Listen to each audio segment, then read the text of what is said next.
Oktubre 2, 2022, Santos nga Ebanghelyo. Ang Santos nga Ebanghelyo sumala ni San Lucas.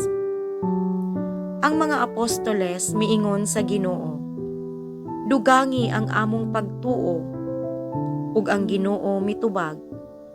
Kun duna kamoy pagtuo, nga ingon kadako sa liso sa mustasa, makasugo kamo sa kahoy nga sikomoro. Maluka ka ug balhin sa dagat, ug kini mutuman kaninyo. Pananglitan adunay usa kaninyo nga may sulugoon nga nagdaro o nagatiman sa mga karnero. Inigabot niya gikan sa uma, ingnon ba nimo siya? Pagdali diha, aron mukaon ka. Dili gayod, imo hinuon siyang ingnon, andama ang akong panihapon, ug unya pagtapis ug silbihi ako. Humani ini ikaw na usab ang mukaon.